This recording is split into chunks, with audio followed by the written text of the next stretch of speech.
मनुस्मृति और भारतीय संविधान में अंतर। चलिए आज जानते हैं नरेंद्र कहानीकार के साथ में मनुस्मृति और भारतीय संविधान में क्या क्या अंतर है।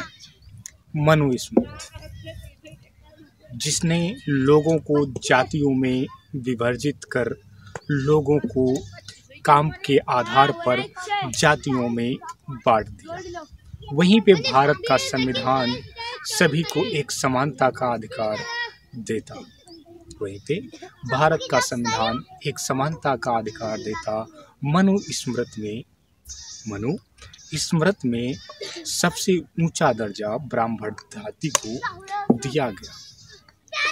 पूजा पाठ करने का हक ब्राह्मण को, धन रखने का हक ब्राह्मण को, शिक्षा लेने का हक ब्राह्मण को, दान लेने का हक ब्राह्मण को। वहीं भारतीय संविधान में ये सभी हक हर मानव को, हर नागरिक को दिए गए। हर मानव को, हर नागरिक को दिए गए। मनुस्मृति में इंसान को ऊंच नीच के भेदभाव से देखा जाता। इंसान को ऊंच नीच के भेदभाव से देखा जाता। वहीं भारतीय संविधान में सभी को एक समान और एक बराबर देखा जाता। मनुस्मृति में यदि कोई भी नीचे वर्ण का इंसान उनके बराबरी में बैठ नहीं सकता। वहीं भारतीय संविधान इजाज़त ये देता है आप सभी के समान हैं और एक बराबर हैं और बैठने के आप सक्षम हैं।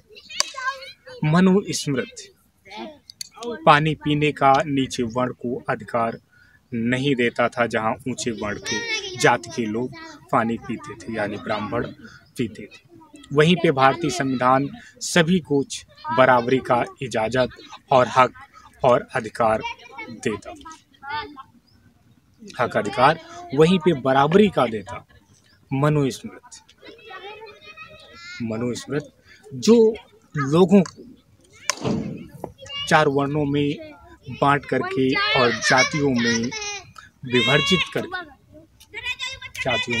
विभाजित करके काम में भी विभाजित। इन संविधान सिर्फ ब्राह्मणवाद के लिए अच्छा था। वहीं पे भारत का संविधान सभी के लिए अच्छा था। मनुविधान ब्राह्मण के लिए सबसे ज्यादा ऊंचा दर्जा देके रखा था। उससे नीचे जो क्षत्रिय आते थे उनको सिर्फ लड़ने लड़ाने का हक देके रखा था। वैश्य आते थे उनको जानवर पालने का हक और दूध खिलाने का हक देके रखा था। शुद्ध जो सबसे नीचे वर्ण में आते थे, जिनको उनकी गलियों से भी गुजरना दुश्वार था। और वो लोग सबसे ज़्यादा चिढ़ते थे सबसे नीचे वर्ण शूद्र वर्ण से चिढ़ते। ये मनुस्मृति और विधान जो मनु ने बनाया था, ये सबसे ज़्यादा मनुस्मृति बेकार था। भारत का संविधान सभी को हक, अधिकार और इंसानियत का दर्जा बराबर देता था।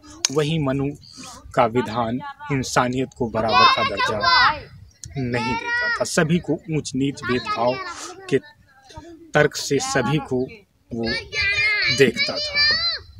इसीलिए मनु का विधान प्यारे मित्रों भारत में लागू हुआ। उसके बाद जब से डॉक्टर B.R. अम्बेडकर साहब ने अपना भारत का संविधान लागू किया, उसके बाद मनुस्मृति की कोई भी पहचान और कोई भी उसकी अब बात भारत के अंदर नहीं चलती है, क्योंकि मनुस्मृति का राज सिर्फ ब्राह्मणों तलक सीमित था। उसमें सिर्फ ब्राह्मण को ही सबसे ज़्यादा ऊंचा दर्जा दिया जाता था और सभी हक अधिकार ब्राह्मण को दिए जाते थे। वहीं पे भारत का संविधान हर एक नागरिक को, हर एक इंसान को और भारत में रहने वाले हर एक नागरिक को सभी अधिकार इजाज़त के रूप में पेश करता है।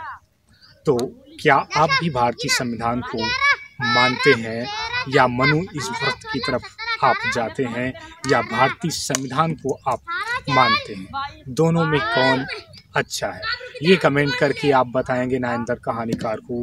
नागेंद्र कहानीकार आपको फिर से मिलते हैं अपनी नेक्स्ट वीडियोस के साथ में। तब तक के लिए आप अपना रखेंगे ध्यान, अपने परिवारजनों का रखेंगे ध्यान। ये नागेंद्र कहानीकार फिर से आपको मिलेंगे अपनी नई कहानी के साथ में। तब तक के लिए प्यारे मित्रों, आपको नागेंद्र कहानीकार का नमस्कार।